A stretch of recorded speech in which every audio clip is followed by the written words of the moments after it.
മനസ്സേ വ്യാകുലമരുതേ, കരുതാൻ നിനക്കവൻ മനമടുത്തുണ്ട്. മനസ്സേ വ്യാകുലമരുതേ, കരുതാൻ നിനക്കവൻ മനമടുത്തുണ്ട്. കണ്ണുകൾ കാൺമതില്ല, കാതുകൾ കേൾപ്പതില്ല. കണ്ണുകൾ കാൺമതില്ല, കാതുകൾ കേൾപ്പതില്ല. ഒരു ഹൃദയത്തിലും അത് തോന്നിയിട്ടില്ല.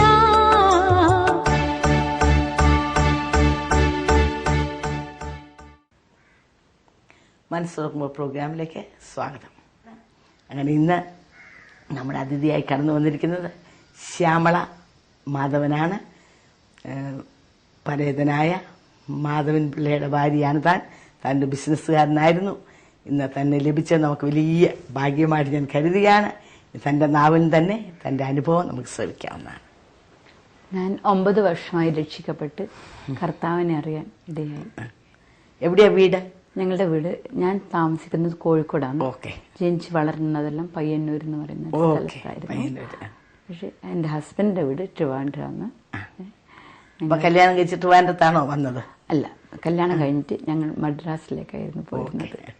മദ്രാസിലായിരുന്നു ബിസിനസ്? മദ്രാസിലായിരുന്നു. ഒരു ഷോപ്പിൽ വർക്ക് ചെയ്യായിരുന്നു. ഓക്കെ. വർക്ക് ചെയ്തു അധികം താമസിയാതെ സ്വന്തമായിട്ട് ബിസിനസ് തുടങ്ങാൻ പറ്റി. ഹസ്ബൻഡ് അതും ദൈവത്തിന്റെ, കർത്താവിനെ അറിഞ്ഞില്ലായിരുന്നു അന്ന്. പക്ഷേ ദൈവത്തിന്റെ വലിയ പ്രവൃത്തിയെന്ന് ഞാൻ വിശ്വസിക്കുന്നു. ഓക്കെ. നമ്മള് ഏത് ബാക്ക്ഗ്രൗണ്ടിൽ നിന്ന് എങ്ങനെയാണ് നമ്മൾ ഈ അനുഭവത്തിൽ വരുന്നത്?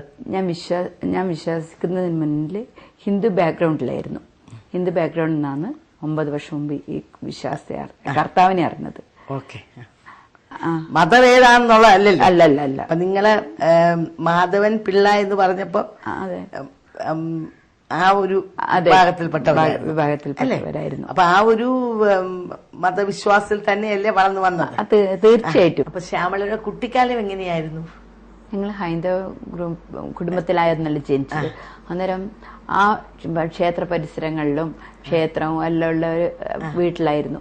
വീട്ടിലെ പൂജാറൂം തന്നെ വലിയൊരു എന്താ പറയാ, ഭയങ്കര എന്താ പറയാ ഓർത്തഡോക്സ് ഫാമിലി ആയിരുന്നു. ഞാനാണെങ്കിൽ കുഞ്ഞിലേ ബുക്ക് വായിക്കുമായിരുന്നു. എല്ലാ മതഗ്രന്ഥങ്ങളൊക്കെ വായിച്ച് അത് പഠിച്ച് അത് മന്ത്രം ഉരുവിട്ട് അങ്ങനെയായിരുന്നു എന്റെ ജീവിതം. നമ്മള് നല്ല കാര്യമല്ലേ, നമ്മൾ അറിഞ്ഞ സത്യം നമ്മൾ അറിയാൻ അതെ പരിശ്രമിച്ചു.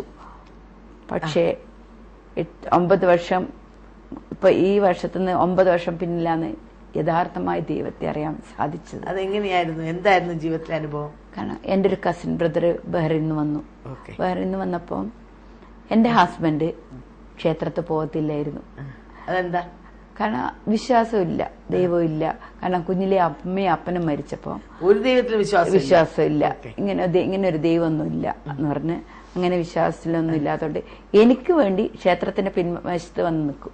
കാരണം എന്നെ കൂട്ടിക്കൊണ്ടു പോകണല്ലോ എന്ന് വിചാരിച്ച് അമ്പലത്തിന്റെ അടുത്ത് വന്ന് ഇരിക്കുക എന്നല്ലാതെ സ്റ്റെപ്പ് പോലും കയറത്തില്ല. എനിക്ക് അതിലൊന്നും വിശ്വാസമില്ല. നിനക്ക് വേണ്ടി ഞാൻ വരുന്നു എന്ന് പറഞ്ഞു.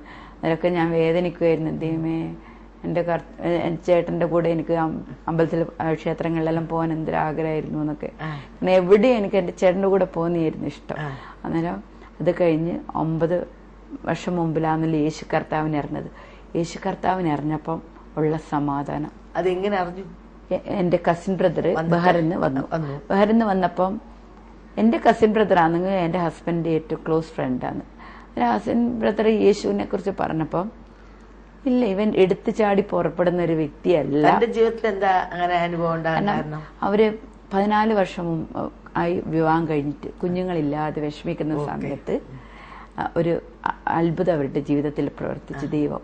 ഒരു ദേവദാസൻ അവിടെ ഒന്ന് പ്രാർത്ഥിക്കാനിടയായപ്പം അവര് കർത്താവിനെ അറിഞ്ഞ ആ സന്തോഷം ചേട്ടനോട് പറഞ്ഞു. ചേട്ടനോട് പറഞ്ഞപ്പോൾ ചേട്ടൻ എന്തോ ഇതില് ശശി പറയുന്നില്ല, എന്തോ ഒരു എന്റെ കസിൻ ബ്രദർ പറയുന്നില്ല, എന്തോ ഒരു സത്യം ഉണ്ട് എന്ന് മനസ്സിലാക്കി. പുള്ളി എടുത്തു ചാടുന്ന വ്യക്തിയല്ല, അന്നേരം എന്തോ ഒരു ഇതുണ്ട് എന്ന് പറഞ്ഞു. അങ്ങനെ ഇരുന്ന് കസിൻ സിസ്റ്റർ പിന്നെ ഞങ്ങളുടെ പള്ളി ഇപ്പൊ ഞാൻ ആലയത്തില് ഞാൻ ഇപ്പൊ ഏജ് ചർച്ചിലാണ് പോകുന്നത്. അവിടെയുള്ള സഭയിലുള്ള ദേവദാസിനോട് പറഞ്ഞു ഇങ്ങനെ ഒന്ന് അവിടെ പോയി മീറ്റ് ചെയ്യണം എന്നൊക്കെ പറഞ്ഞു. അന്നേരം ആ ദേവദാസിന് ഒരു സഹോദരിയും കൂടെ വന്നു. അന്നേരം സൺഡേ ആരാധന ഞങ്ങളുടെ വീട്ടിൽ വന്നു. അന്നേരം സൺഡേ ആരാധനക്ക് പോകണം എന്ന് പറഞ്ഞു. വരണം, പറ്റിയാൽ വരണം, അല്ലാതെ നിർബന്ധമൊന്നും പിടിച്ചില്ല. മാധവൻ ആരാധനക്ക് പറ്റിയാ വരണം എന്ന് പറഞ്ഞു. അപ്പൊ പുള്ളി ഒരിടത്തും പോകാത്ത ആളാ. അന്നേരം ചേട്ടൻ എന്നോട് പറഞ്ഞു ഒന്ന് നമുക്കൊന്ന് പോയി നോക്കിയിട്ട് വരാം, എന്തായാലും വന്ന് വിളിച്ചതല്ലേ. പിന്നെ അങ്ങനെ ഞാൻ മനസ്സെന്നല്ല, ചേട്ടൻ പറഞ്ഞുകൊണ്ട് ചേട്ടൻ പറഞ്ഞതിന്റെ അപ്പുറം ഞാൻ തിരിയാറില്ല. അങ്ങനെ ഞാൻ ചേട്ടന്റെ കൂടെ പള്ളിയിലോട്ട് ആലയത്തിലേക്ക് പോയി. പക്ഷെ എനിക്കൊരു അത്ഭുതം ഉണ്ടായി. ആലയത്തിൽ പോയപ്പോ തന്നെ ദൈവം സംസാരിക്കുന്ന മാതിരി വല്ലാത്തൊരു എന്താ എനിക്ക് ഇങ്ങനെ ഒരു ജീവിതം ഉണ്ടായില്ലല്ലോ എന്നൊരു തോന്നിച്ച് അങ്ങനെ കയറി വന്നു. അവിടെ ഇങ്ങനെ ഇങ്ങനെ ബൈബിള് വായിക്കുന്നു. ഇതിന് ബൈബിളിനൊന്നും എടുക്കാനൊന്നും അറിയത്തില്ല. ബൈബിള് വായിച്ചുകൊണ്ടിരിക്കുമ്പോൾ ഒരു ദേവദാസൻ പറഞ്ഞു ഒരു മരം കൊണ്ട് വിഗ്രഹം ഉണ്ടാക്കുന്നു, അതിന്റെ ബാക്കി കഷ്ണങ്ങളെല്ലാം അടുപ്പിലിട്ട് കത്തിക്കുന്നു. ഞാൻ ആലോചിച്ചപ്പോൾ സത്യമല്ലേ എന്ന് വിചാരിച്ചു. അന്ന് വൈകിട്ട് ഉച്ചക്ക് വന്നപ്പോൾ അതുമല്ല ആലയത്തിലേക്ക് പോയപ്പം എവിടുന്നോ എന്തോ ഒരു സമാധാനം. ഞങ്ങൾക്ക് എല്ലാം ഉണ്ട്, ദൈവ സാന്നിധ്യം എല്ലാം ഉണ്ട്, പക്ഷേ സമാധാനം വീട്ടിലില്ലായിരുന്നു. ഞങ്ങളുടെ ഭാര്യക്കും ഭർത്താവിനുള്ളിൽ ഭയങ്കര ഒരു സമാധാനം, ഒരു സന്തോഷം. അങ്ങനെ ചേട്ടൻ വന്നു. ചേട്ടൻ ആ പൂജ റൂമിലൊന്നും കയറിയിട്ട് പോലും ഇല്ല. ചേട്ടൻ പറഞ്ഞു വേണ്ട, നമുക്കിതൊന്നും വേണ്ട. എന്നിട്ട് എല്ലാ വിഗ്രഹങ്ങളും ഫോട്ടോകളും എന്താ പറയുക, ഞങ്ങളുടെ വീട്ടിൽ ഏറ്റവും വൃത്തിയും ഭംഗിയും ഒക്കെ ഉള്ളത് പൂജാ റൂമാണ്. കാരണം ആ പൂജാ റൂമിലേക്ക് ഞാനല്ലാതെ ഒരാളും കയറാൻ അത്ര ഇതാ. അന്നേരം അതൊക്കെ എടുത്ത് വലിച്ചെറിഞ്ഞു. പുള്ളിക്കാരൻ തന്നെ തൊടാത്ത വ്യക്തി എടുത്ത് കൊണ്ട് പുഴയിൽ കൊണ്ട് കളിയൊക്കെ ചെയ്തു. പിന്നെ ജോലിക്കാരുടെ കയ്യിലെല്ലാം കൊടുത്തുവിട്ട് ഇത് കൊണ്ടേ കളി അങ്ങനെയൊക്കെ ചെയ്ത്. അതേപോലെ വീട്ടിൽ കടയിലും ഫോട്ടോ ഒക്കെ ഉണ്ടായിരുന്നു. എന്റെ നിർബന്ധത്തിന് അതൊക്കെ വെച്ചത്. ചേട്ടാ നമുക്ക് വിശ്വാസമാണെന്ന് പറഞ്ഞ് അതുമൊക്കെ എടുത്ത് കളയുവാൻ ഇടവന്നു. അല്ല പല കച്ചവടക്കാരും ചോദിച്ചു മാധവ എന്താ ഇങ്ങനെ ചെയ്യുന്നത്? അല്ല മാധവൻ പറഞ്ഞു ഇല്ല, യേശു കർത്താവ് മാത്രമേ ഉള്ളൂ ജീവനുള്ള ദൈവം എന്ന് മനസ്സിലാക്കാൻ എനിക്ക് സാധിച്ചു.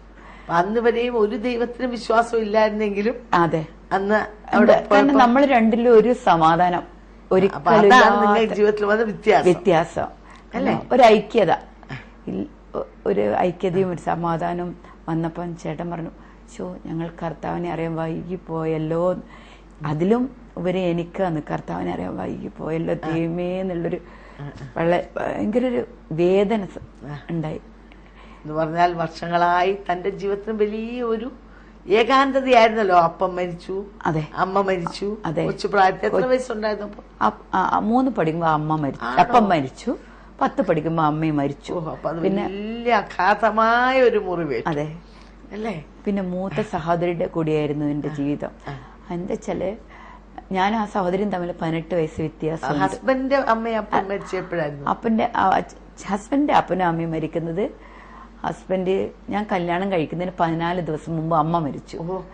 അപ്പൻ 1 വർഷം കഴിഞ്ഞ് മരിച്ചു.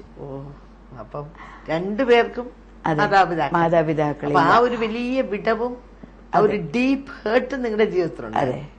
അതെ, ആ സ്ഥാനത്താണ് കർത്താവിന്റെ സ്നേഹം. ഞങ്ങളുടെ പ്രേക്ഷകരോട് ഇതിന്റെ മധ്യത്തിൽ എനിക്ക് പറയാനുള്ളത്, ദൈവവചനത്തിൽ ഇങ്ങനെ നാം വായിക്കുന്നുണ്ട്, ഞാൻ നിങ്ങൾക്ക് സമാധാനം തന്നേച്ചു പോകും, ലോകം തന്ന പ്രകാരമല്ല. ലോകം തന്ന സമാധാനം ലോകം തന്നെ എടുത്തുകളെ. ഞാൻ തന്ന സമാധാനം ലോകത്തിന് തരാനോ എടുക്കാനോ കഴിയത്തില്ല. ഇവിടെ ഒരു മതത്തിനല്ല ഇവിടെ പ്രസക്തി, ഇവിടെ സമാധാനം നൽകുന്ന യേശുവിനാ പ്രസക്തി. രണ്ടുപേരുടെയും ജീവിതത്തിൽ ശ്യാമലയുടെയാണ് കുഞ്ഞുനാൾ താൻ മാതാവും പിന്നീട് പിതാവും ഒക്കെ മരിച്ചു. ഭർത്താവിൻ്റെ ജീവിതത്തിലും അതുപോലെ അവർക്ക് ഏറ്റവും ആവശ്യമുള്ള പ്രായത്തിലാണ് മാതാപിതാക്കൾ അവരെ വിട്ടുപോയത്. അതിൻ്റെ വലിയൊരു ഏകാന്തത, അതിൻ്റെ വലിയ മുറിവ് എങ്ങോ എവിടെയോ അവരെ അനുഭവിച്ചുകൊണ്ടിരിക്കുകയായിരുന്നു. എന്നാൽ ബൈബിൾ ഇങ്ങനെ പറയുന്നു, പെറ്റ തള്ള തൻ്റെ കുഞ്ഞിനെ തള്ളിക്കളയുമോ? തള്ളിക്കളഞ്ഞാലും ഞാൻ നിന്നെ തള്ളിക്കളയില്ല, ഉപേക്ഷിക്കുകയുമില്ല. ആ സ്വന്തം അമ്മയുടെ സ്നേഹം, അപ്പൻ്റെ സ്നേഹം, ലോകത്തിലെല്ലാവരുടെയും സ്നേഹം ഒരുപോലെ അനുഭവിക്കുന്ന ഒന്നാണ് യേശുവിൽ കൂടെ ലഭിക്കുന്ന സ്നേഹം. ആ സ്നേഹമാണ്, ആ വലിയ വിടവാണ്, ആ വലിയ ശൂന്യതയാണ് അവരുടെ ജീവിതത്തിൽ നികത്തപ്പെടാനിടയായിത്തീർന്നത്.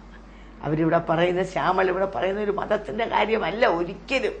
അവരുടെ ജീവിതത്തിൽ കടന്നു വന്ന യേശു, അവർക്കില്ലാതിരുന്ന സമാധാനം നൽകിക്കൊടുത്ത യേശു, ആ യേശു ജീവിതത്തിൽ വന്നപ്പോൾ അവർക്ക് മനസ്സിലായി, ഇവനാണ് യഥാർത്ഥമായ ജീവിക്കുന്ന ഒരു ദൈവം. അന്നാണ് അവർക്കൊരു അനുഭവം ഉണ്ടായത്. അതുകൊണ്ട് അവർ യേശുവിലേക്ക് തിരികെയും മറ്റെല്ലാറ്റിനോടും വിട പറയുകയും ചെയ്തു. അതിനുശേഷം എനിക്ക് 2 മക്കളാണ് ഉള്ളത്. മക്കൾ 2 പേരും ബോർഡിങ്ങിൽ പഠിച്ചുകൊണ്ടിരിക്കുക. കാരണം ബിസിനസ് കാരണം ആ ഹസ്ബൻഡ് ഭയങ്കര തിരക്കാണ്. അതുപോലെ ഹസ്ബൻഡിന് 10 വർഷം ആയി ലിവർ സിറോസ് ആയിരുന്നു ഉണ്ടായിരുന്നു അല്ലേ? ലിവർ സിറോസ് ഉണ്ടായി. പക്ഷെ കർത്താവിനെ അറിഞ്ഞതിന് ശേഷം കുറെ മാറ്റങ്ങൾ ഉണ്ടായിരുന്നു. അപ്പൊ ഈ ലിവർ സിറോസിസ് ഇതെല്ലാം തന്റെ ജീവിതത്തിൽ തന്നെ അലട്ടുന്ന വിഷയങ്ങളായിരുന്നു. അതെ. അപ്പൊ അതിന്റെ മധ്യത്താണ് യേശു നിങ്ങളുടെ ജീവിതത്തിൽ കടന്നു വരുന്നത്. അതിനുശേഷം കർത്താവിനെ അറിഞ്ഞ് ഞങ്ങൾ കുടുംബമായിട്ട് സ്നാനം ചെയ്യാനും രക്ഷിക്കപ്പെട്ട് സ്നാനമേൽക്കാൻ ദൈവം കൃപ നൽകി.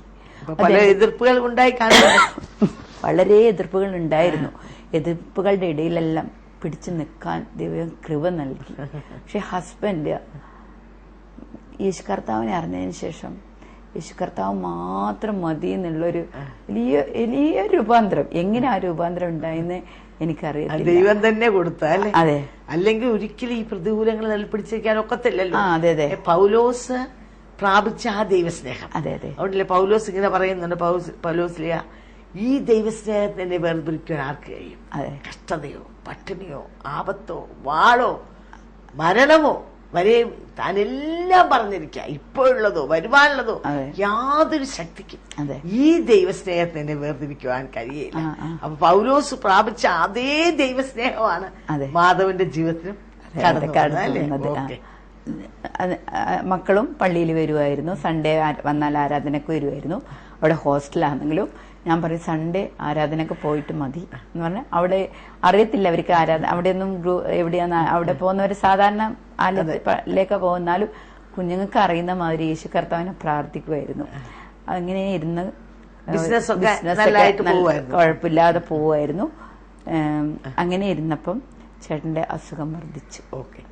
കാരണം 9 വർഷമായിട്ട് സുഖമില്ലാതെയായിരുന്നല്ലോ. എത്ര നാൾ കഴിഞ്ഞായിരുന്നു ഈ അസുഖം വർദ്ധിച്ചത്? നിങ്ങള് രക്ഷയുടെ അനുഭവത്തിലൊക്കെ വന്നു കഴിഞ്ഞ്? രക്ഷയുടെ അനുഭവത്തിൽ വന്നതിന് ശേഷം 8 വർഷം കഴിഞ്ഞതിന് ശേഷം. പക്ഷെ ഈ 8 വർഷത്തിലും 3 months ഹോസ്പിറ്റലായിരിക്കും. 3 months കൂടുമ്പോ ഹോസ്പിറ്റലിൽ 2 weeks ഉണ്ടാവും. അങ്ങനെ ഇരിക്കുമ്പോഴാണ് അസുഖം വർദ്ധിച്ചു. പക്ഷെ ചേട്ടനൊരു സമാധാനം ഉണ്ടായിരുന്നു. എന്റെ ദൈവം എന്നുള്ള ഒരു, കാരണം അമ്പലത്തിൽ വരാത്ത വ്യക്തി സൺഡേ ആവുമ്പോ രാവിലെ 7 മണിക്ക് റെഡിയായി ആരാധനക്ക് പോകാൻ റെഡിയാവും. അന്നേരം ആള് പറയാ, ഡാഡി ബൈബിളൊക്കെ തട്ടി എടുത്തോട്ടോ എന്ന് പറയും. അന്നേരം ഡാഡി ഒരു ചിരിക്കും. അന്നേരം സൺഡേ ആരാധനക്ക് പോകും. ഒറ്റ സൺഡേ ആരാധന മുടക്കിയില്ല ഡാഡി മരിക്കുന്നത് വരെ. അങ്ങനെ സുഖട അധികമായി ബേബി മെമ്മോറിയലിൽ കിടക്കുമായിരുന്നു. അങ്ങനെ ഡോക്ടർമാരെല്ലാം പറ്റില്ല എന്നൊക്കെ പറഞ്ഞു. പക്ഷെ വെല്ലൂര് ട്രീറ്റ്മെന്റ്, ഇതിനിടയ്ക്ക് വെല്ലൂര് ട്രീറ്റ്മെന്റ് നടത്തുന്നുണ്ട്. ഞാനും എൻ്റെ ഹസ്ബൻഡും കൂടെ വെല്ലൂരിലേക്ക് പോയി. പക്ഷെ ഈ 2 മക്കൾ, ഈ 18ഉം 19ഉം വയസ്സായ മക്കളെ 2 പേര് കർത്താവിനെ ഏൽപ്പിച്ച മാതിരി വീട്ടിലിട്ടിട്ട് പോയിരിക്കുക. കാരണം അങ്ങനെയാണ്. കാരണം കർത്താവിനെ അറിഞ്ഞുകൊണ്ട് ആരും കുടുംബക്കാരോ ചാർച്ചക്കാരോ ഒന്നുമില്ല. വീട്ടില് ഞാൻ ദൈവത്തെ ഏൽപ്പിക്കുന്നു എന്ന് പറഞ്ഞ് ഞാൻ ചേട്ടന്റെ കൂടെ പോയി.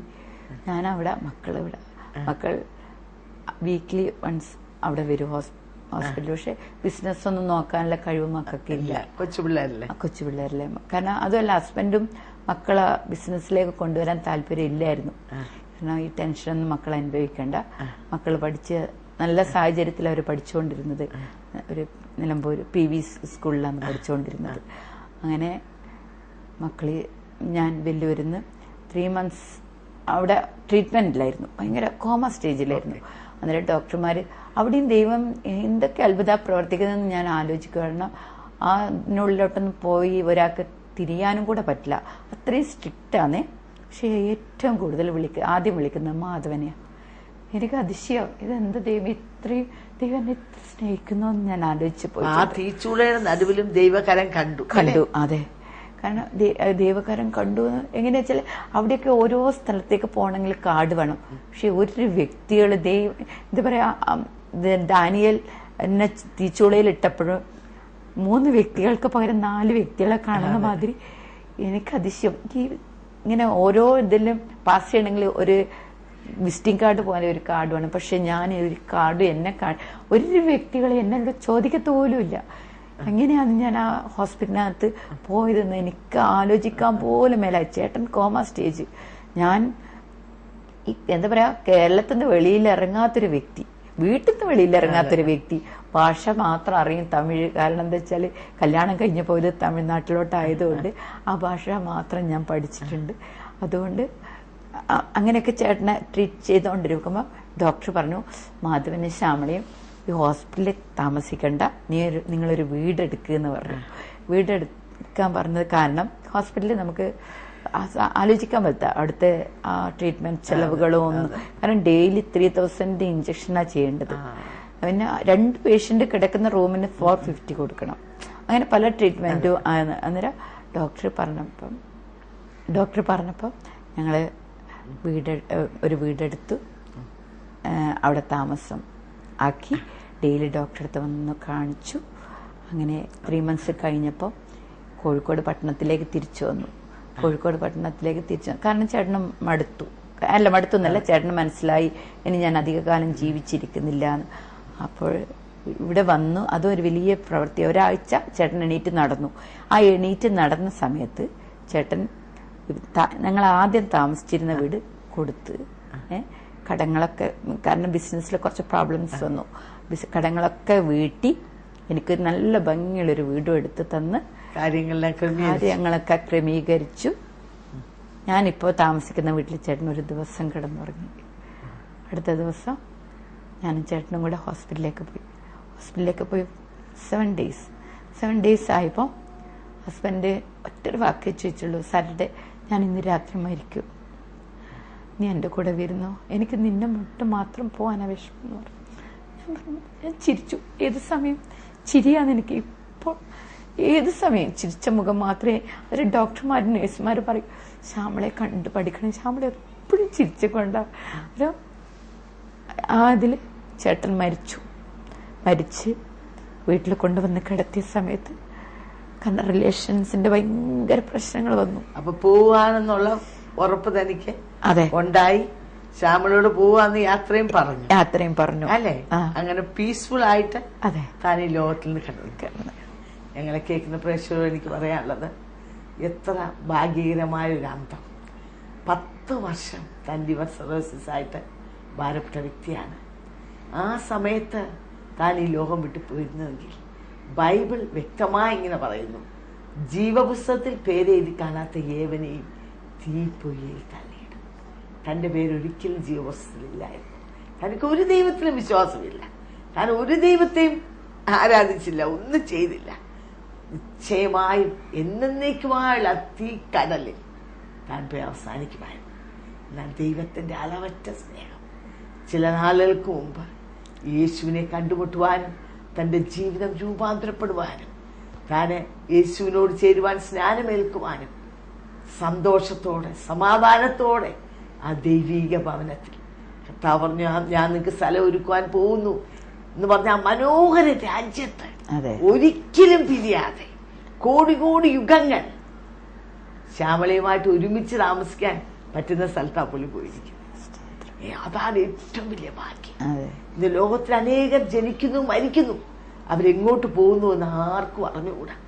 ഞാൻ ശ്യാമളയ്ക്ക് ഉറപ്പോടെ പറയാൻ കഴിയും, എൻ്റെ ചേട്ടൻ പോയിരിക്കുന്നത് എൻ്റെ കർത്താവിൻ്റെ സന്നിധിയിലേക്ക്. എന്നാൽ ബൈബിൾ പോലെ വേറെ ഒരു പുസ്തകവും മരണാനന്തര ജീവിതത്തെക്കുറിച്ച് വ്യക്തമായി പറയുന്നില്ല. മരിച്ചു കഴിഞ്ഞ് എവിടേക്ക് പോകുന്നു, മരിച്ച ജീവിതത്തിൽ എന്ത് സംഭവിക്കുന്നു, അവരെവിടെ വസിക്കുന്നു, ആരാണ് സ്വർഗത്തിൽ പോകുന്നത്, ആരാണ് നരകത്തിൽ പോകുന്നത്, ഇന്ന് ഊഹാപോഹമോ അനേകരോട് ചോദിച്ചാൽ പറയും എവിടെ കൈമലത്ത് കാണിക്കും, ആർക്കറിയാം.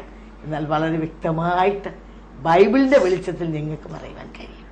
അങ്ങനെയാണെങ്കിൽ തൻ്റെ ജീവിതത്തിൽ ഈ ലോകത്തിലും തൻ്റെ കാര്യങ്ങളെല്ലാം താൻ ക്രമപ്പെടുത്തി മനോഹരമായ ഭവനം വാങ്ങിച്ചു കൊടുത്തു. ഇതിനെല്ലാം ദൈവം അവസരം കൊടുത്തു. താൻ വിട പറഞ്ഞ് സ്വർഗരാജ്യത്തിലേക്ക് എത്തിച്ചേർന്നു. നിങ്ങളെ ശ്രമിക്കുന്ന പ്രിയപ്പെട്ടവരാരെങ്കിലും ഇതുവരെയും നിങ്ങളുടെ പേര് ജീവന്റെ പുസ്തകത്തിൽ എഴുതിയിട്ടില്ല എങ്കിൽ നിശ്ചയമായും ബൈബിൾ പറയുന്നത് തീപ്പൊയ്യിൽ തള്ളിയിടുമെന്ന്. എങ്ങനെയാ ജീവന്റെ പുസ്തകത്തിൽ പേര് എഴുതുന്നത്? വീണ്ടും ജനിക്കുന്ന സമയത്ത്. മാതാപിതാക്കൾ രക്തത്തിൽ നിങ്ങൾ ജനിച്ചപ്പോൾ പഞ്ചായത്തിലോ മുനിസിപ്പാലിറ്റിയിലോ പേര് എഴുതി. സ്വർഗം നിങ്ങളെ അറിയുന്നില്ല. എന്നാൽ പുത്രനായ യേശുവിന്റെ രക്തത്തിൽ ജനിക്കുമ്പോഴാണ് സ്വർഗത്തിൽ ജീവന്റെ പുസ്തകത്തിൽ പേര് എഴുതുന്നത്. എങ്ങനെ ജനിക്കും? വേറെ ഒന്നും ചെയ്യണ്ട.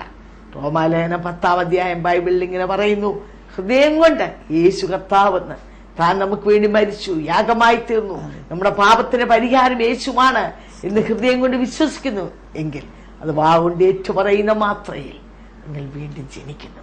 നിങ്ങളുടെ പേര് ജീവന്റെ പുസ്തകത്തിൽ എഴുതുന്നു. ആ എഴുതുന്ന വ്യക്തി പ്രിയ മാധവൻ പോയ അതേ സ്ഥാനത്ത് ആ നിത്യയുഗങ്ങൾ വസിക്കുവാൻ കടന്നു പോകും. അതിലേക്ക് നിങ്ങളെ ആഹ്വാനം ചെയ്തുകൊണ്ട് എൻ്റെ വാക്കിൽ നിന്ന് വിരമിച്ചു.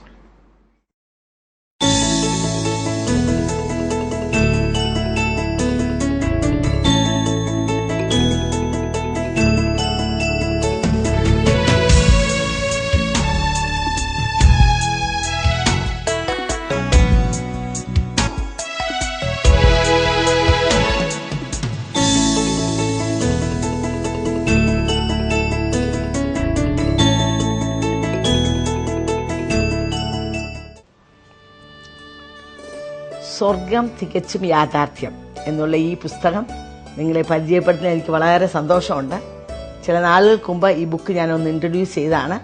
ഇത് ചൂനാൻ എന്ന് പറയുന്ന ഒരു ബുദ്ധിസ്റ്റ് ലേഡി ക്രിസ്തുവിനെ കണ്ടുമുട്ടി അതിനുശേഷം തനിക്കുണ്ടായ യേശുവിനുമായി വളരെ അടുത്ത ബന്ധത്തിലായ തൻ്റെ ജീവിതത്തിൽ തനിക്കുണ്ടായ അനുഭവങ്ങൾ 17 പ്രാവശ്യം താൻ സ്വർഗത്തിലും 2 പ്രാവശ്യം നരകവും തൻ്റെ ആത്മശരീരം പോയി കാണുവാൻ ഇടയായി തീർന്നു. ആ അനുഭവങ്ങളാണ് ഈ പുസ്തകത്തിൽ പങ്കുവച്ചിരിക്കുന്നത്. ഇംഗ്ലീഷിൽ നിന്ന് ഹെവൻ ഈസ് സോ റിയൽ എന്നുള്ള ആ ബുക്ക് മലയാളത്തിലേക്ക് തർജ്ജമ ചെയ്യുവാൻ, തമിഴിലേക്കും ഒക്കെ തർജ്ജമ ചെയ്യാനുള്ള ഭാഗ്യം എനിക്ക് ലഭിച്ചു. ഇന്ന് 8,000-ൽ പരം കോപ്പീസ് തമിഴ് പോയി കഴിഞ്ഞു, 7,000-ൽ പരം കോപ്പീസ് മലയാളം പോയി കഴിഞ്ഞു. ഇതിനകത്ത് ഇങ്ങനെയാണ് എഴുതിയിരിക്കുന്നത്: ജീവിക്കുന്ന ക്രിസ്തുവിനെ കണ്ടതും നരകം കണ്ടതും സ്വർഗത്തിലൂടെ നടന്നതുമായ അത്ഭുതാവഹമായ അനുഭവങ്ങൾ ചു തോമസ് പങ്കുവയ്ക്കുന്നു. വളരെ വിലയേറിയൊരു പുസ്തകമാണ്. ഇത് വായിച്ച അനേകം തമിഴ്നാട്ടിൽ നിന്നും കേരളത്തിന് വിവിധ ഭാഗങ്ങളിൽ നിന്ന് വിളിച്ച് വളരെ താങ്ക് ചെയ്യാനിടയായി. ആൻറ്റി അത് ആൻറ്റി മലയാളത്തിൽ ട്രാൻസ്ലേറ്റ് ചെയ്തുകൊണ്ട് അല്ലെ തമിഴിൽ ചെയ്തുകൊണ്ടല്ലേ ഞങ്ങൾക്ക് വായിക്കാൻ ഒത്തത് എന്ന് പറഞ്ഞ് അവരുടെ ജീവിതത്തെ തന്നെ ആകെ രൂപാന്തരപ്പെടുത്തിയെന്ന് പറയാൻ ഇടയായിത്തീർന്നു. നിങ്ങൾക്കും ഒരു വായിക്കാൻ ഒരു സുവർണ അവസരമാണ്. ഞങ്ങളുടെ അഡ്രസ്സിൽ അല്ലെങ്കിൽ ഞങ്ങളുടെ കോൺടാക്ട് നമ്പറിൽ ഞങ്ങളെ കോൺടാക്ട് ചെയ്താൽ നിങ്ങൾക്ക് ഈ പുസ്തകം അയച്ചു തരുന്നതായിരിക്കും. അതുപോലെ തന്നെ ഞാൻ എഴുതിയ മറ്റൊരു പുസ്തകമാണ് പോരിന്റെ ആയുധങ്ങളെക്കാൾ മികവുള്ളത്. ഇത് 38 വർഷങ്ങളിലുള്ള എൻ്റെ ജീവിതത്തിലെ അനുഭവങ്ങൾ, അനേക രോഗികൾക്ക് സൗഖ്യം, അനേക ഭൂതങ്ങൾ വിട്ടുപോവുക, ദൈവിക പ്രവൃത്തി പല നിലകളിൽ നടന്ന അനുഭവങ്ങളാണ് ഈ പുസ്തകത്തിലുള്ളത്. അതുപോലെ തന്നെ ഈ പുസ്തകവും ആയിരങ്ങൾക്ക് കഴിഞ്ഞ ഒരു വർഷത്തോടകം അനുഗ്രഹമായി തീർന്നു. ഇതിവിടെ ഇന്ത്യയിൽ മാത്രമല്ല, ഇത് മലയാളത്തിലും ഇംഗ്ലീഷിലും ഉണ്ട്. Better than the weapons of വാർ എന്നാണ് ഇംഗ്ലീഷിലെ ആ ബുക്കിന്റെ പേര്. ഇത് ഓസ്ട്രേലിയ, കാനഡ, ഇംഗ്ലണ്ട്, അമേരിക്ക രാജ്യങ്ങളിലൊക്കെ ചൂടപ്പം പോലെ കഴിഞ്ഞ നാളിൽ പോവുകയുണ്ടായി. ആയിരക്കണക്കിന് കോപ്പീസ് പോയി കഴിഞ്ഞു. അപ്പം എന്നെ ഈ പ്രോഗ്രാം ശ്രവിക്കുന്ന പ്രേക്ഷകർക്കും അവസരം ഞാൻ തരികയാണ്. നിശ്ചയമായി നിങ്ങൾ കോൺടാക്ട് ചെയ്താൽ ഞങ്ങൾ ഈ പുസ്തകം അയച്ചു തരുന്നതായിരിക്കും. അതോടൊപ്പം പലപ്പോഴും ഞങ്ങളുടെ ഈ പ്രോഗ്രാമിന് ശേഷം ഞങ്ങളുടെ വർക്കുകളെ കുറിച്ച് കാണിക്കാറുണ്ട്. ഡ്രഗ് അഡിക്ട്സിൻ്റെ ഇടയിൽ എയ്ഡ്സ് പേഷ്യൻസിൻ്റെ എയ്ഡ്സ് ഉള്ള കുഞ്ഞുങ്ങളെ ഉള്ള 26 കുഞ്ഞുങ്ങളുണ്ട് ഞങ്ങളുടെ ഒരു ഹോമിൽ കോലാപ്പൂരിൽ. അതുപോലെ തന്നെ ഫീഡിങ് പ്രോഗ്രാം 10,200 കുഞ്ഞുങ്ങളെ ഞങ്ങൾ മുംബൈയിലെ തെരുവുകളിൽ ഞങ്ങൾ ഫീഡ് ചെയ്യുന്നുണ്ട്. ഗോവയിൽ ഞങ്ങൾക്ക് 135 പിള്ളേരുണ്ട് എയ്ഡ്സ് വന്ന് മരിച്ചവരുടെ കുട്ടികൾ. പിന്നെ പ്രോസ്റ്റിറ്റ്യൂട്ട്സിനെ റെസ്ക്യൂ ചെയ്യുന്നു പല നിലകളിൽ. അപ്പോൾ ഇവിടെയെല്ലാം വർക്ക് ചെയ്യാനായിട്ട് കമ്മിറ്റഡായ ആളുകളെ ഞങ്ങൾക്ക് ആവശ്യമാണ്. നാം എല്ലാവരും കൂടെ കൂടിയാലേ ഇത് ചെയ്യാനൊക്കത്തുള്ളല്ലോ.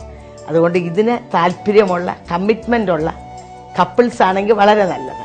അങ്ങനെയുള്ളവർ ദയവായി ഞങ്ങളെ കോണ്ടാക്ട് ചെയ്യണം. നമുക്ക് ഒരുമിച്ച് കർത്താവിൻ്റെ ഈ പ്രേക്ഷക പ്രവൃത്തികൾ ചെയ്യാം. കർത്താവിൻ്റെ കാലായി, കർത്താവിൻ്റെ നാവായി, കർത്താവിൻ്റെ കരങ്ങളായി നമുക്കായിത്തീരാം. അതിന് ദൈവം നമ്മളെ സഹായിക്കട്ടെ. ഇന്നത്തെ പ്രോഗ്രാം നിങ്ങൾക്ക് അനുഗ്രഹമായി തീർന്നെന്ന് ഞങ്ങൾ വിശ്വസിക്കുന്നു. നിങ്ങൾക്ക് എന്തെങ്കിലും പ്രാർത്ഥന വിഷയങ്ങളോ അപേക്ഷകളോ ഉണ്ടെങ്കിൽ ഞങ്ങളുമായി ബന്ധപ്പെടുക. ഞങ്ങളുടെ മേൽവിലാസം Bethesda communications, New India Church of God, Chingavanam, Kottayam. Phone number 0481-243-0329, 653-3329. Mobile number 944-7578-202. Email address mariammathampi@yahoo.com. അടുത്ത ആഴ്ച ഇതേ സമയം വീണ്ടും കാണാം. ദൈവം നിങ്ങളെ അനുഗ്രഹിക്കട്ടെ.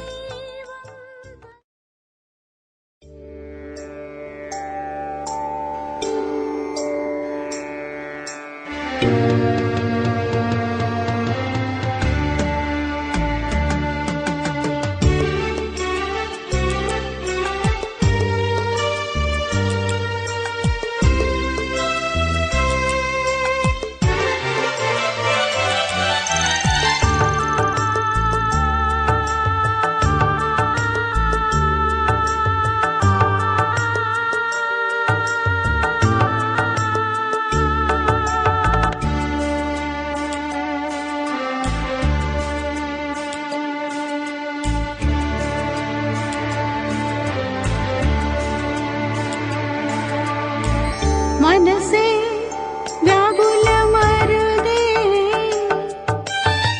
കരുതാൻ നിനക്കവൻ മനമടുത്തുണ്ട്.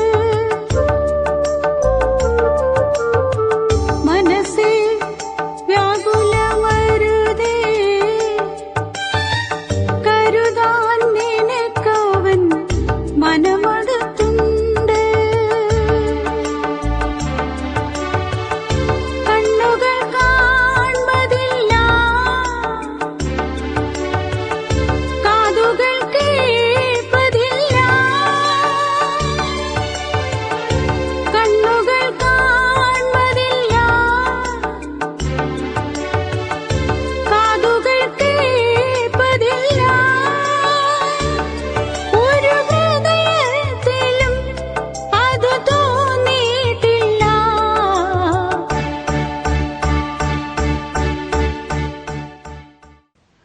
ഇന്ന് ഹൃദയം നിറഞ്ഞ നന്ദിയോടുകൂടിയാണ് ഞാൻ നിങ്ങളുടെ മുമ്പിലായിരിക്കുന്നത്.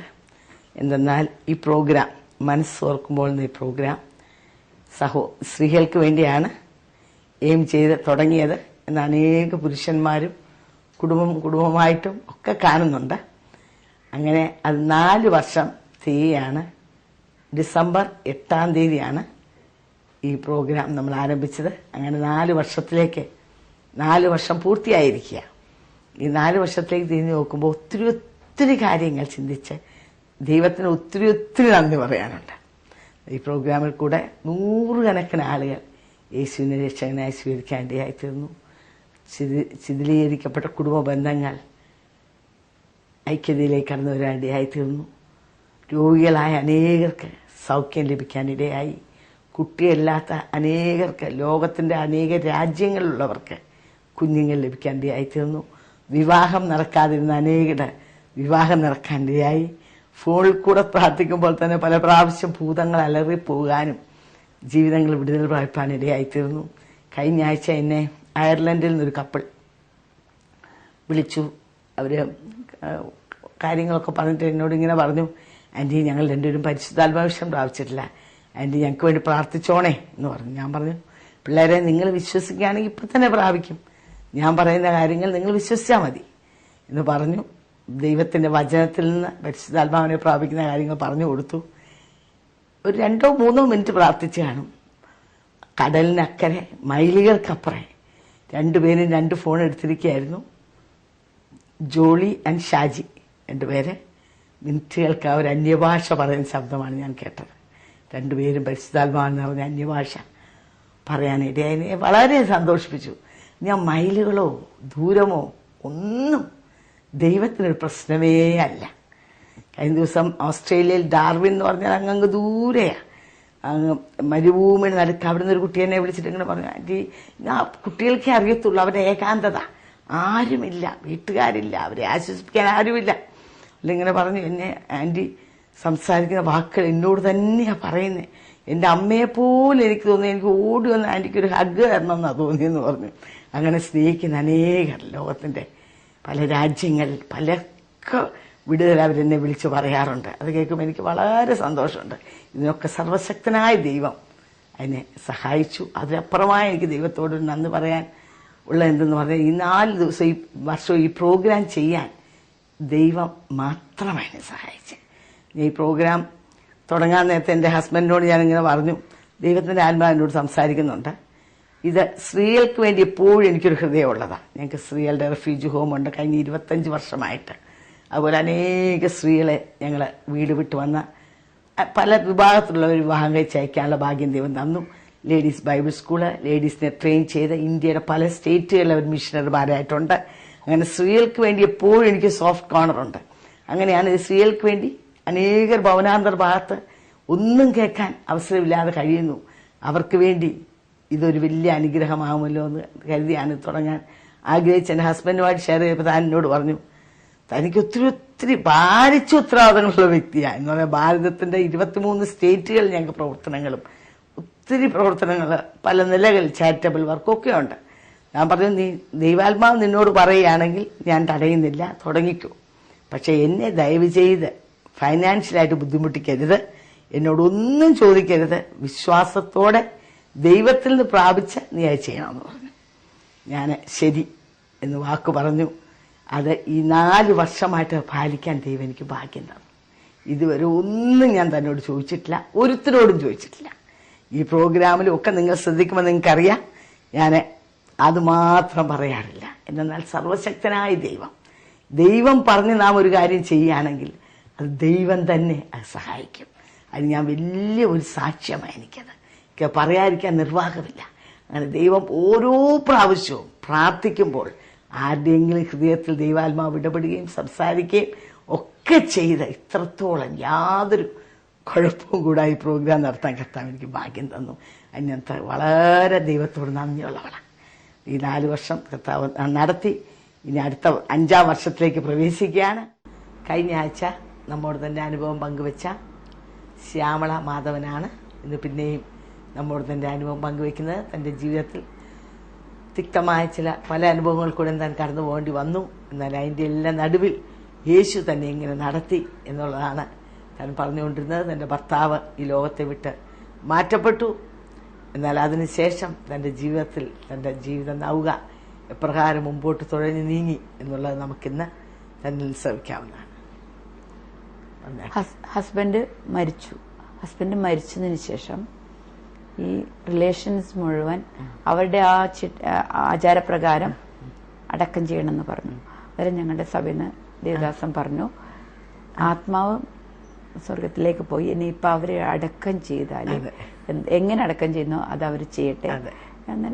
ഞാൻ പറഞ്ഞല്ലോ, എനിക്ക് സമാധാനം ഏറ്റവും, കാരണം ഒച്ചയും ബഹളവും ഒന്നും ഉണ്ടാക്കുന്ന ഇഷ്ടമില്ല. പക്ഷെ ഇങ്ങനെ കിടക്കുന്ന സമയത്ത് എനിക്കൊരു സമാധാനമുണ്ട്. ഞാൻ ആ സമയം വരെ ഞാൻ എൻ്റെ ചേട്ടൻ അത്ര വളരെ നന്നായിട്ട് ദൈവത്തിന്റെ കൃപയിൽ ഞാൻ നോക്കാൻ എനിക്ക് കൃപ നൽകി. രാത്രി 2 മണിക്കാണ് എണീറ്റിട്ട് പറയുന്നത്, ശ്യാമള, കുറച്ചു കാലമായിട്ട് ഒരാഴ്ചയായിട്ട് എന്നെ മാത്രമേ വിളിക്കത്തുള്ളൂ, ശ്യാമളയെന്ന് വിളിച്ചു. അന്നേരം എണീറ്റ് ഞാൻ വെള്ളം കൊടുത്ത് അപ്പോൾ തന്നെ പുള്ളിക്കാരൻ എന്നെ വിട്ട് പോയി. അന്നേരം അതും അല്ലാതെ എനിക്ക് എൻ്റെ ഫീലിംഗ് ആണോ അറിയത്തില്ല, ഇവിടെ കൊണ്ടുവന്ന് കിടത്തി ഞാൻ ഹോസ്പിറ്റലിൽ നിന്ന് എന്നെ വീട്ടിലോട്ട് കൂട്ടിക്കൊണ്ടുവന്നല്ലോ. ഹോസ്പിറ്റലിൽ കൊണ്ടുവന്ന് കിടത്തിയതിന് ശേഷം എനിക്ക് ഫീലിംഗ് ആണോ, എനിക്കത് ശരിക്കും ആണെന്ന് തോന്നും. ചേട്ടൻ എന്നെ കണ്ടതിന് ശേഷം കണ്ണ് വരെ അടച്ചത്, അങ്ങനെ ഒരു എന്തോ എനിക്ക് അറിയത്തില്ല. അത് കഴിഞ്ഞു എൻ്റെ മകനെ ബ്രെയിൻ വാഷ് ചെയ്ത് എല്ലാവരും, നിന്റെ അപ്പം മരിച്ചത് കർത്താവിനെ അറിഞ്ഞത് കൊണ്ടാണ്, നിന്റെ ഇതൊക്കെ നഷ്ടപ്പെട്ടത് മുഴുവൻ കർത്താവിനെ അറിഞ്ഞത് കൊണ്ടാണ്. പക്ഷെ എനിക്ക് നല്ല വിശ്വാസമുണ്ട്, കർത്താവിനെ അറിഞ്ഞത് കൊണ്ടല്ല എല്ലാം നഷ്ടപ്പെട്ടത്, കർത്താവിനെ അറിഞ്ഞത് കൊണ്ടാണ് ഞാനിപ്പോൾ ജീവിച്ചിരിക്കുന്നതെന്ന് മനസ്സിലായി. എൻ്റെ ദൈവം. അന്നേരം എൻ്റെ ഹസ്ബൻഡ് ചോദിക്കുമായിരുന്നു, നീ എങ്ങനെ നമ്മൾ എങ്ങനെ ജീവിക്കും? കുറച്ച് ബുദ്ധിമുട്ട് വന്നപ്പോൾ ഞാൻ പറഞ്ഞു, ചേട്ടാ എല്ലാം ദൈവം തന്നത്. അന്നേരമൊന്നും ഈ ബൈബിളിനെ കുറിച്ചൊന്നും അത്ര അറിയത്തില്ല. ചേട്ടാ എല്ലാം ദൈവം തന്നതാ, ദൈവം തിരിച്ചെടുത്തു, നമുക്ക് സമാധാനത്തിൽ, ഞാൻ സമാധാനത്തിൽ ജീവിച്ചോളെന്ന് പറഞ്ഞു. എന്തോ ആ ഒരു ധൈര്യം ദൈവത്തിൽ നിന്ന് തന്നു. അതാ കാരണം ഹസ്ബൻഡ് മരിച്ചു, മോൻ ഭയങ്കര എതിർപ്പ് ഇതാക്കി. കാരണം ബൈബിള് വരെ വീട്ടിനകത്ത് വെക്കാൻ പറ്റാത്ത സ്ഥിതി വന്നു. ഞാൻ ബൈബിള് വായിക്കുന്നത് മോൻ വെളിയിൽ പോകുമ്പോൾ അലമാറക്കകത്ത് സൂക്ഷിച്ച. കാരണം നമുക്ക് ബൈബിളൊക്കെ ഞാൻ അത്ര ഇതായിട്ടാ ബൈബിൾ എടുത്ത് വായിക്കും, തനിയെ ഇരുന്ന് പാട്ട് പാടും, അങ്ങനെ പാടി പാടി കരയും. അങ്ങനെ ഞാൻ ആ ദിവസങ്ങൾ തള്ളി നീക്കുക. അന്നേരം ഇവിടെ സാമ്പത്തികവും ഞെരുക്കത്തിൽ വന്നു. ഏറ്റവും അഗ്നിമയമായ ശോധന അല്ലേ? അതെ. ഏറ്റവും സ്നേഹിച്ച പ്രിയപ്പെട്ടവൻ ലോകത്ത് മാറ്റപ്പെട്ടു. അതെ. ആകെ ഒരു ആശ്രയമുള്ള മകനെ എല്ലാരും കൂടെ കയ്യിലെടുത്തു. ദൈവമല്ലാതെ മറ്റാരും ആശ്രയമില്ലാത്ത അവസ്ഥ. പക്ഷേ എന്താ പറയുക, പരിശോധന പറയുമല്ലോ, അത് ഞാൻ എൻ്റെ ജീവിതത്തിൽ നേരിട്ട് അനുഭവിച്ചതാണ്. കാരണം ഞാൻ എവിടെ പറയാനും ഞാൻ തയ്യാറാണ്. കാരണം പരിശോധനയിലൂടെ ജീവിതത്തിൽ വരുന്നത് ഏറ്റവും സന്തോഷകരമായത്. ഞങ്ങൾക്ക് വേദന ഉണ്ടാവും എന്നുള്ള ആദ്യം വിചാരിക്കും, പക്ഷെ അവിടെയൊക്കെ നിൽക്കാൻ ദൈവം കൃപ തന്നു. അങ്ങനെ കുറച്ച് മാസങ്ങൾ കഴിഞ്ഞപ്പോൾ അവനൊരു ആക്സിഡന്റ് സംഭവിച്ചു. മോന് ആക്സിഡന്റ് സംഭവിച്ചപ്പോൾ വീണ്ടും അവൻ മമ്മിയും മോൻ മാത്രമായി. പക്ഷെ എന്തോ ദൈവത്തിന്റെ കൃപയാൽ ആ ഹോസ്പിറ്റലിൽ എല്ലാം നിൽക്കാനും എല്ലാം കൃപ തന്നു. അന്നേരം ഞാൻ പറഞ്ഞു, മോനെ കണ്ടോ, നീ വിശ്വാസത്തിൽ വന്ന് നീ പിന്മാറി പോകരുത്. എന്നിട്ടും വീണ്ടും അത്രയൊന്നും ഉറച്ചു നിൽക്കാതെ ഇരുന്നു. കുറച്ച് എഴുന്നേറ്റൊക്കെ നടക്കാൻ തുടങ്ങിയല്ലോ. പിന്നീട് വർഷങ്ങൾ 1-2 വർഷം കഴിഞ്ഞപ്പോൾ, 2 വർഷം ആയില്ല, 1 വർഷം കഴിഞ്ഞപ്പോൾ അവൻ തന്നെ എന്നെ പള്ളിയിൽ കൊണ്ടുവിട്ടു. എന്നെ സമ്മതിക്കാത്ത മകൻ തന്നെ എന്നെ പള്ളിയിൽ കൊണ്ടുവിട്ടു. പള്ളിയിൽ കൊണ്ടുവിടുക മാത്രമാണ് അല്ല, അവന് എൻ്റെ കൂടെ പള്ളിയിൽ വരാനോ ആരാധിക്കാനും തുടങ്ങി. ബൈബിൾ പറയുന്ന സഹിക്കാവുന്നതിനേക്കാൾ കവിഞ്ഞ് ദൈവം തരത്തില്ല. അതെ. അതിന്റെ ഒരു അവലോകനം വന്നപ്പോ കർത്താവ് തന്നെ കൊച്ചിനെ തൊട്ടു. അതെ. അന്നേരം ഞാനും എൻ്റെ മോളും പ്രാർത്ഥിക്കും. പക്ഷെ ഞങ്ങൾ കുടുംബമായിട്ട് പ്രാർത്ഥിക്കാൻ പറ്റാറില്ലായിരുന്നു. എന്നാലും എനിക്കറിയാം എൻ്റെ ദൈവം എല്ലാം കാണുന്നു. കാരണം അവർക്ക് അറിയില്ലല്ലോ കർത്താവിന് ഒപ്പം ഇരുന്ന് കുടുംബ പ്രാർത്ഥന നടത്തണം എന്നൊന്നും അറിയില്ലല്ലോ. അങ്ങനെ ഞാനിപ്പോൾ എൻ്റെ മോനും കൂടെ പള്ളിയിൽ പോകുന്നു. സൺഡേ ആയാലും ഞാൻ പറഞ്ഞു, മോനെ ഒറ്റ ദിവസം ആരാധന മുടക്കരുത്. ദൈവം മാത്രമേ ഞങ്ങൾക്ക് ഇന്ന് വരെ, ദൈവം അല്ലാതെ പിന്നെ നമ്മളുടെ വിശ്വാസത്തിലുള്ള ദൈവമക്കളൊക്കെ ഞങ്ങൾക്ക് നല്ലൊരു സപ്പോർട്ടായിരുന്നു. ഈ സഹോദരിയെ പോലെ ആ സഹോദരിമാരും പിന്നെ എന്താ പറയുക, എല്ലാവരും നല്ലൊരു സപ്പോർട്ടായിരുന്നു. പിന്നെയും ചേട്ടൻ്റെ കൂടെ ഉണ്ടായിരുന്ന ആരും കാണാനോ എടുക്കാനൊന്നും പറ്റിയില്ല. അങ്ങനെ ഞങ്ങൾക്കെല്ലാം നഷ്ടപ്പെട്ടായിരുന്നു ആന്റി. ബൈബിള് പറയുന്നത് പരീക്ഷ സഹിക്കുന്ന മനുഷ്യൻ ഭാഗ്യവാൻ. അതെ. അവൻ കൊള്ളാവുന്നവനായി തെളിഞ്ഞ ശേഷം കർത്താവ് തന്നെ സ്നേഹിക്കുന്നവർക്ക് വേണ്ടി വെച്ചിരിക്കുന്ന ജീവകിരീടം പ്രാപിക്കും. അതെ. അപ്പൊ ഈ ലോകത്തിൽ തന്നെ കർത്താവ് നമ്മളെ പരീക്ഷയിൽ കൂടെ കടത്തിവിടുന്ന ഘട്ടങ്ങളുണ്ട്. അതെ. അപ്പം ഒരു വലിയ പ്രതിഫലം തരാനുള്ളത് കൊണ്ടാണ് ഇത് കർത്താവ് അലവ് ചെയ്യുന്നത്. അതെ. അപ്പം അതവന്റെ മരണം, അത് കഴിഞ്ഞുണ്ടായ കൊടിയ ശോധന, സകലരുമെതിര് വന്നു. എന്നാൽ അതിന്റെ നടുവിൽ ബിസിനസ് താഴെ പോയി അതിന്റെ നടുവിൽ പിടിച്ചു നിന്ന് ആ പരീക്ഷയെ ജയിക്കാൻ സാധിച്ചുകൊണ്ട് പിന്നത്തേൽ ദൈവം എന്ത് ചെയ്തു? അത് എന്താ വെച്ചാല് മോൻ ഇത് അതേപോലെ ബുദ്ധിമുട്ടായിരുന്നല്ലോ. ബുദ്ധിമുട്ടായപ്പോ അതാ എനിക്ക് ഏറ്റവും പറയേണ്ടത്. ബുദ്ധിമുട്ടായിട്ട് ഞാൻ ഒരു ബസ്സിൽ ഇങ്ങനെ എൻ്റെ അനിയത്തിയുടെ അടുത്ത് പോവുമായിരുന്നു. ബസ്സിൽ കയറിയപ്പം ഞാൻ പറഞ്ഞു, മോനെ 25 റുപ്പീസ് എനിക്ക് വേണം. കാരണം ബസ്സിന് തിരിച്ചു വരണമല്ലോ, എനിക്ക് ആരടുത്തും വാങ്ങിക്കുന്നത് എടുക്കും. ബസ്സിലൊന്നും അപ്പൊ കേറിയിട്ടില്ലല്ലോ? ഇല്ല, കയറിയില്ലായിരുന്നു. ബസ്സിൽ കയറിയപ്പം മോൻ പറഞ്ഞു, മമ്മി ഞാൻ ഈ 25 റുപ്പീസ് തന്നാൽ മമ്മി എൻ്റെ കയ്യിൽ 5 റുപ്പീസ് എനിക്ക് ചോറുണ്ണാൻ കാശില്ല. അന്നേരം എൻ്റെ നെഞ്ച് പൊട്ടി. എന്നാലും ഞാൻ പറഞ്ഞു, മോൻ പോയി കടയിൽ പോയി എടുത്തോ എന്ന് പറയും. അന്നേരം എനിക്കറിയത്തില്ല, ഈ പാട്ടൊന്നും അറിയത്തില്ലല്ലോ. അന്നേരം ആരോ എന്നോട് പറയും ചെവിയിൽ, കരുതുന്നവൻ ഞാനല്ലയോ കലങ്ങുന്നതിന് നീ. അയ്യോ ദേവി, ആ സന്തോഷം എനിക്ക് പറഞ്ഞറിയിക്കാൻ ദൈവശബ്ദം കേൾക്കുന്ന. അതെ, അത് മാത്രമേ നമ്മളെ പിടിച്ചു നിർത്താൻ പറ്റുള്ളൂ. എനിക്ക് വചനം മാത്രമേ എന്നെ പിടിച്ചു നിർത്തിയത് കർത്താവ്. അങ്ങനെ ആ ദിവസങ്ങളൊക്കെ കഴിഞ്ഞ് കട നഷ്ടപ്പെടുന്നുള്ള സ്ഥിതി വന്നു. പക്ഷേ അവിടെയും ദൈവം ഒരു വലിയൊരു അത്ഭുതം പ്രവർത്തിച്ചു. എന്താ വെച്ചാൽ ആരും വേദനിക്കുന്നത് എനിക്ക് ഇഷ്ടമല്ല സിസ്റ്ററെ. അന്നേരം ആൻറ്റി അങ്ങനെ ആ കട എനിക്ക് തിരിച്ചു കിട്ടി. ഇപ്പം ആ കട പാർട്ട്ഷിപ്പിൽ ഞാനും വേറൊരു വ്യക്തിയായിട്ട് പാർട്ട്ഷിപ്പിൽ ഒരു ബിസിനസ് നടത്തിക്കൊണ്ടിരിക്കുന്നു. ബിസിനസ് നന്നായിട്ട് നടക്കുന്നു. ദൈവം സഹായിച്ച് ബിസിനസ് കുഴപ്പമില്ല. ആ കാശ് സാമ്പത്തികമാണ് ഞങ്ങളിപ്പോൾ അനുഭവിച്ചുകൊണ്ടിരിക്കുന്നത്. അതിനിടയ്ക്ക് മക്കള് പഠിച്ചു. എങ്ങനെ വെച്ചാൽ ജോലി ചെയ്ത് പഠിച്ചു. അത് എനിക്കറിയാം, ഇത് മക്കളെ എന്തറിയോ അവരെ ഒന്ന് പഠിപ്പിക്കാൻ വേണ്ടിട്ടാ. എന്നാലും കുഞ്ഞുങ്ങളെ ചോദിക്കുന്നതാ, മമ്മി ഈ കാശെല്ലാം ഉണ്ടായപ്പോഴും മമ്മി എന്നെ ജീവിക്കാൻ വിട്ടില്ല അല്ലെ, എല്ലാത്തിനും കണക്ക് പറയും. ഈ പൈസ ഇത്ര, ഈ പൈസ ഇങ്ങനെ പറയും. ഞാൻ പറഞ്ഞു, മോനെ കണ്ടോ, ആ പൈസേന്റെ വില ഞാൻ അന്ന് പറഞ്ഞു തന്നോണ്ട് എനിക്കിപ്പോ ജീവിക്കാൻ പറ്റി. പക്ഷെ എനിക്ക് അന്ന് അറിയത്തില്ലായിരുന്നു നമ്മളിങ്ങനെ ആവുമെന്ന്. പക്ഷെ അതുകൊണ്ടാണ് നിങ്ങൾക്ക് ജീവിക്കാൻ പറ്റിയത് എന്ന് പറഞ്ഞ് അങ്ങനെ അവര് ഡിഗ്രി എല്ലാം പഠിച്ചു. അവരിപ്പോൾ രണ്ടുപേരും റിയ ഹോളിഡേയിൽ വർക്ക് ചെയ്യുന്നു. രണ്ടുപേരും അവര് പഠിച്ച സാഹചര്യമൊക്കെ വളരെ നല്ല സ്കൂളുകളിലായിരുന്നു. അതുകൊണ്ട് അവർക്കതൊരു ജീവിതത്തിൽ എനിക്ക് പഠിക്കാൻ പറ്റിയില്ലായിരുന്നു. അതിനെ ഞാൻ ആഗ്രഹിക്കുമായിരുന്നു. പക്ഷെ ദൈവത്തെ അറിയില്ലായിരുന്നു. എന്നാലും എൻ്റെ കർത്താവ് അന്നേ കേട്ടു എന്നുള്ളതാണ്. കാരണം എൻ്റെ മക്കളെ പഠിപ്പിക്കാൻ എനിക്ക് സാധിച്ചല്ലോ ദൈവമേന്ന്. അത്രയും നല്ല സാഹചര്യത്തിൽ പഠിപ്പിക്കാൻ പറ്റിയതുകൊണ്ട് അവർ രണ്ടുപേരും നല്ല രീതിയിൽ ജോലി ചെയ്ത് അതൊരു നല്ല കുഞ്ഞുങ്ങളായിട്ട് വളരുന്നു. ഇപ്പോൾ ഭർത്താവ് പോയിട്ടും കുഞ്ഞുങ്ങളെ വിദ്യാഭ്യാസത്തിന് മുടക്കം വന്നില്ല. അതെ, താഴെക്കടയിൽ പോയ ബിസിനസ് അതെ മുമ്പോട്ട് വന്നു. എല്ലാവരും എതിരായിട്ടും അതെ ദൈവം നമുക്ക് വേണ്ടി പ്രവർത്തിച്ചു. അതെ, അന്നേരം റിലേഷനിൽ അറിയുന്നുണ്ട് ഇവൾ ആരാധിക്കുന്ന ദൈവം എന്തോ ഒരു ശക്തിയുണ്ട്. കാരണം എന്താ വെച്ചാൽ ഇത്രയും വന്നിട്ട് ഞങ്ങളുടെ അടുത്തൊന്നും വന്നില്ലല്ലോ എന്നുള്ള ഒരിക്കലും ദൈവം ഇടയാക്കില്ല.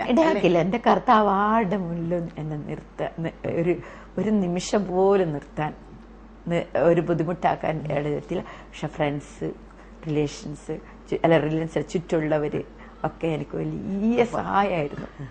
പക്ഷെ ഒരു വശത്ത് നമുക്ക് എതിരും നമ്മളെ കളിയാക്കുന്നവരും എല്ലാം ഉണ്ടായിരുന്നു. വീഴ്ച കാണാൻ കുതിച്ചിരുന്നവരുടെ നടുവിൽ ദൈവം മാനിച്ചു. കാരണം ഇപ്പൊ ഏറ്റവും രസമായിട്ട് പോകുന്നത് ഞാനായിരിക്കും ഞാൻ വിശ്വസിക്കുന്നത്. കാരണം എന്താ വെച്ചാൽ ഏതായാലും ഏറ്റവും സന്തോഷം അനുഭവിക്കുന്ന ശ്യാമള. അതെ അതെ അതെ അതെ, ഏറ്റവും സന്തോഷം. കാരണം ഈ സമാധാനം മറ്റുള്ളവർക്ക് തരാൻ പറ്റുന്നില്ല. കാരണം എന്താ വെച്ചാൽ എന്റെ കർത്താവിനെ കുറിച്ച് ഏത് നിമിഷമാണെങ്കിൽ ഉറക്കത്തിൽ വരെ വിളിച്ച് പറയാൻ ഞാൻ തയ്യാറ്. അത്രയും എനിക്ക് എന്റെ ദൈവം സമാധാനം തരുന്നുണ്ട്. നിശ്ചയമായിട്ടും ഞങ്ങളെ കേൾക്കുന്ന പ്രേക്ഷകരോട് ഇതിന്റെ മധ്യം എനിക്ക് പറയാനുള്ളത് ഇതാണ്: ഏറ്റവും തകർന്നൊരു ജീവിതം. ലോകപ്രകാരം നമ്മൾ നോക്കുകയാണെങ്കിൽ മാതാവില്ല, പിതാവില്ല. താൻ ഏറ്റവും ആശ്രയിച്ചിരുന്ന ഒരു വ്യക്തി ആശ്രയിച്ച മുമ്പ് തന്നെ ഒടിയാനിടയായി. എന്നാൽ താൻ ഏറ്റവും മനോഹര സ്ഥാനത്ത് എത്തിച്ചേർന്നു. അതോടൊപ്പം ബിസിനസ് തകരുന്നു. തൻ്റെ ചുറ്റുപാടുള്ള സ്വന്തക്കാരും ബന്ധക്കാരും എല്ലാം തനിക്കെതിരായി.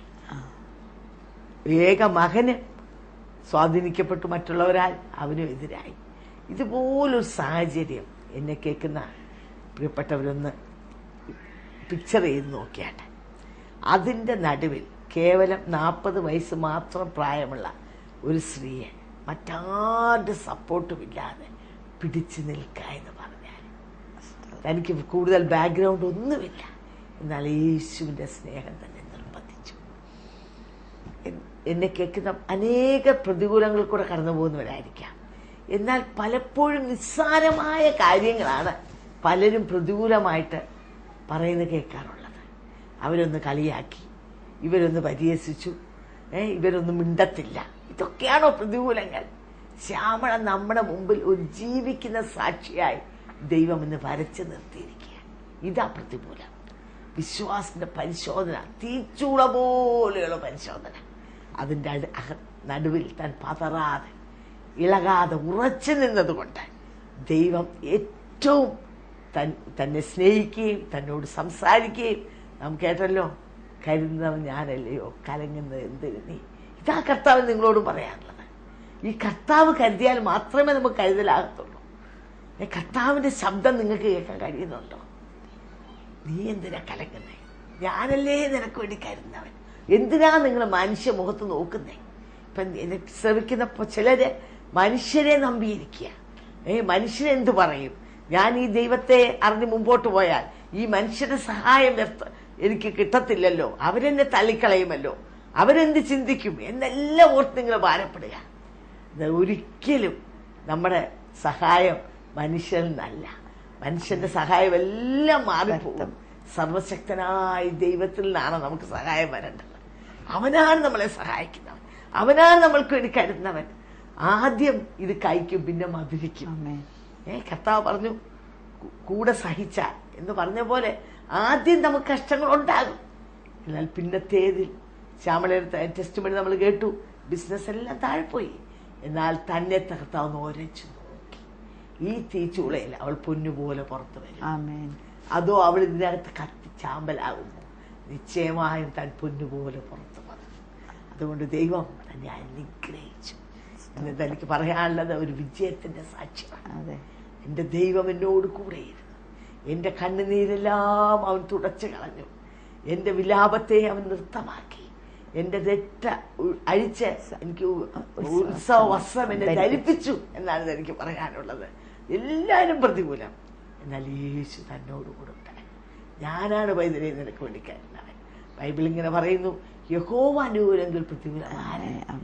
ഇനി ലോകം മുഴുവൻ പ്രതികൂലമായാലും യഹോവ അനുകൂലമായ നമുക്ക് എന്താ ഭാരപ്പെടാനിരിക്കുന്നത്? യഹോവയാണ് നമുക്ക് വേണ്ടി കാര്യം സാധിപ്പിക്കുന്നവൻ, യഹോവയാണ് നമുക്ക് വേണ്ടി പ്രവർത്തിക്കുന്നവൻ. ആ യഹോവ തന്നോടുകൂടി എന്ന് പ്രവർത്തിച്ചതുകൊണ്ട് തനിക്ക് നഷ്ടപ്പെട്ട എല്ലാം ദൈവം തിരികെ കൊടുത്തു. നമ്മൾ ഇയ്യോബിന്റെ ചരിത്രം വായിക്കുന്നുണ്ട്. പിശാച് ദൈവത്തിന്റെ സന്നിധിയിൽ പോയി പറഞ്ഞു, നീ ഇയ്യോബിന് ചുറ്റും വേലി കെട്ടിയിരിക്കുക, അവനെന്നാ കുഴപ്പം, അതുകൊണ്ടാണ് അവൻ നിന്നെ വിളിക്കുന്നത്. ഇതിനെല്ലാം നീ ഒന്ന് തോട്ടെ, ഇതെല്ലാം ഒന്ന് പോട്ടെ, അപ്പൊ അവൻ നിന്നെ ശപിച്ച് ത്യജിച്ചു പറയുമെന്ന് പറഞ്ഞു. എന്നാൽ ഓരോന്നോരോന്നായിട്ട് തൻ്റെ വസ്തുവകൾ പോയി, തൻ്റെ കുഞ്ഞുങ്ങൾ പോയി, ഇതെല്ലാമായിട്ടും യോബിന് കിട്ടിയ പരിശോധന അത് വളരെ ആഴമേറിയ, വളരെ വേദനാജനകമായ പരിശോധനയായിരുന്നു. എന്നാൽ അതിൽ താൻ പിടിച്ചു നിന്നപ്പോൾ പിന്നത്തേതിൽ അതിനേക്കാൾ വളരെയധികം മടങ്ങ് താൻ അനുഗ്രഹിക്കപ്പെട്ടു. അത് തന്നെയാണ് ശ്യാമലൻ പറഞ്ഞത്. തൻ്റെ ആ പരിശോധനയിൽ തനിക്കെല്ലാം ഉണ്ട്, എന്നാ കുഴപ്പം, പക്ഷേ ഓരോന്നോരോന്നായിട്ട് തൊട്ടു. തൻ്റെ ബിസിനസ്സിനെ തൊട്ടു, തൻ്റെ ഭർത്താവ്, തൻ്റെ കുടുംബത്തെ, തൻ്റെ മോനെ, ഇതെല്ലാം തൊട്ടു. എന്നാൽ അതിൻ്റെ ഒന്നും പതറാതെ നിൽക്കുന്ന ഒരു അത്ഭുത സാക്ഷിയാണ് പ്രിയ ശ്യാമല. അതുകൊണ്ട് പിന്നത്തേതിൽ തനിക്കിതെല്ലാം കർത്താവ് മടക്കി കൊടുത്തിരിക്കുക. ഈ സാക്ഷി നമുക്ക് നിശ്ചയമായിട്ടൊരു വെല്ലുവിളിയായി തീരട്ടെ. നമ്മുടെ ജീവിതങ്ങളിലും നമുക്കൊന്ന് ഇന്ന് രാത്രിക്കാലം ഏൽപ്പിച്ചു കൊടുക്കാം. കർത്താവേ, ഇത്രയൊന്നും ഞാൻ സഹിച്ചില്ല, ഇത്രയൊന്നും പ്രതികൂലങ്ങൾ എൻ്റെ ജീവിതത്തിൽ വന്നിട്ടില്ല, എന്നാൽ ഞാൻ പതറിപ്പോവുകയാണ്, ഞാൻ ക്ഷീണിച്ചു പോയാണ്. കർത്താവേ, ഇതിൻ്റെ മധ്യത്തിൽ എനിക്ക് അതുപോലുള്ള ഉറപ്പും ധൈര്യവും നമുക്ക് വലിയ ഭയമാണ്. പലപ്പോഴും ഈ ഭയമാണ് നമ്മളെ ഇതിൽ നിന്നൊക്കെ അകറ്റി കളയുന്നത്. എന്നാൽ ബൈബിൾ ഇങ്ങനെ പറയുന്നു, തികഞ്ഞ സ്നേഹം ഭയത്തെ പുറത്താക്കും. ശ്യാമളയെ പിടിച്ചു നിർത്തി എന്താണ്? ആ തികഞ്ഞ സ്നേഹമാണ്, ആ ദൈവസ്നേഹം. ഈ സ്നേഹത്തിന് എന്നെ വേർതിരിക്കാൻ ആർക്ക് കഴിയും? ഈ സ്നേഹത്തിന് മുമ്പിൽ, കാൽവരി സ്നേഹത്തിന് മുമ്പിലോ അലിഞ്ഞു പോവും അവയെല്ലാം മഞ്ഞുപോലെ എന്നാ പാട്ടുകാരൻ പാടിയിരിക്കുന്നത്. ഉലകിൽ അരികില പ്രിയമായ പലതുണ്ട്, എങ്കിലും അതിലെല്ലാം പ്രിയമായ പ്രിയനുണ്ട്. ഈ ഉലകിലുള്ള പലതും ഈ വലിയ സ്നേഹത്തിന് മുമ്പിൽ, ആ പ്രിയനോടുള്ള സ്നേഹത്തിന് മുമ്പിൽ അതെല്ലാം മഞ്ഞുപോലെ അലിഞ്ഞു പോകുന്നതാണ്. അത് നിങ്ങൾക്ക് ഇന്ന് രാത്രിക്കാലം ഒരു തീരുമാനത്തിലേക്ക് വരാൻ കഴിയും. കർത്താവേ, നിന്റെ സ്നേഹത്തിന് മുമ്പ് ഞാൻ എല്ലാം അടിയറവയ്ക്കും. എനിക്ക് ലാഭമാനൊക്കെയും ഞാൻ ഛേദം നിന്ന് കർത്താവേ, എൻ്റെ പിൻപിള്ളയിലെല്ലാം ഞാൻ മറക്കുന്ന കർത്താവേ. നമുക്ക് ഈ ലോകത്തിൽ ലാഭമായ പലതും ഉണ്ട്. നിങ്ങൾ സ്നേഹിക്കുന്ന പലരെയും ചിലപ്പോൾ നിങ്ങൾ ത്യജിക്കേണ്ടി വന്നേക്കാം. നിങ്ങൾ സ്നേഹിക്കുന്ന പലതിനോടും നിങ്ങൾ എന്നേക്കുമായി വിട പറയേണ്ടി വന്നേക്കാം. എന്നെ കേൾക്കുന്ന അനേക യൗവനക്കാര്, നിങ്ങളോട് ഞാൻ സംസാരിക്കുക. നിങ്ങളുടെ ജീവിതത്തിൽ നിങ്ങൾക്ക് യേശുവിനെ പിൻപറ്റണമെന്ന് ആഗ്രഹമുണ്ട്. പക്ഷെ ഞാൻ യേശുവിനെ പിൻപറ്റിയാൽ ഞാൻ സ്നേഹിക്കുന്ന പലതിനോട് ഞാൻ വിട പറയേണ്ടി വരുമല്ലോ എന്നോർത്ത് നിങ്ങൾ ഭാരപ്പെടുക. പക്ഷെ ഒന്നുമില്ല.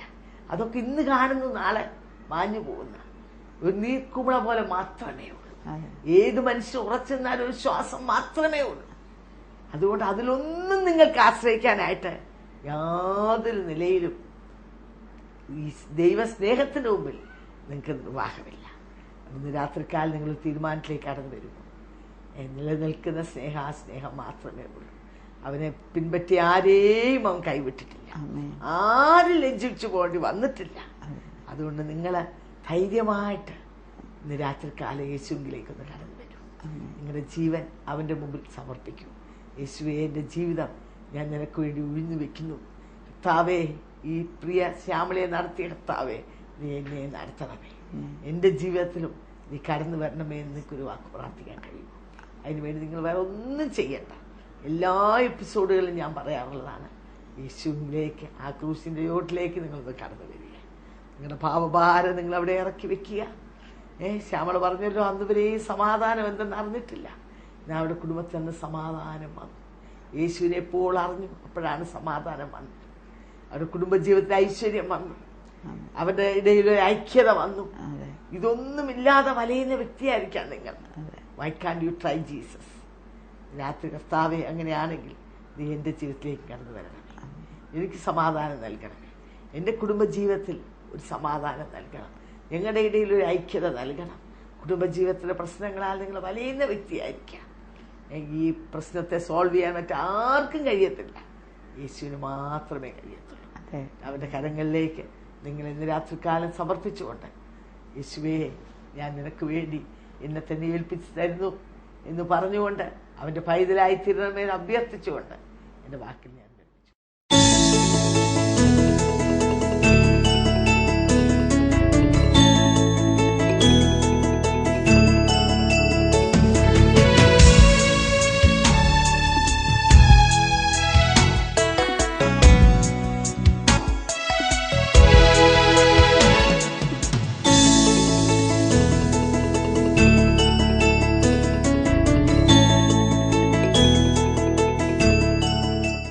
ഇന്നത്തെ പ്രോഗ്രാം നിങ്ങൾക്ക് അനുഗ്രഹമായി തീർന്നെന്ന് ഞങ്ങൾ വിശ്വസിക്കുന്നു. നിങ്ങൾക്ക് എന്തെങ്കിലും പ്രാർത്ഥന വിഷയങ്ങളോ അപേക്ഷകളോ ഉണ്ടെങ്കിൽ ഞങ്ങളുമായി ബന്ധപ്പെടുക. ഞങ്ങളുടെ മേൽവിലാസം Bethesda communications, New India Church of God, Chingavanam, Kottayam. Phone number 0481-243-0329, 653-3329. Mobile number 9447578202. Email address mariammathampi@yahoo.com. അടുത്ത ആഴ്ച ഇതേ സമയം വീണ്ടും കാണാം. ദൈവം നിങ്ങളെ അനുഗ്രഹിക്കട്ടെ.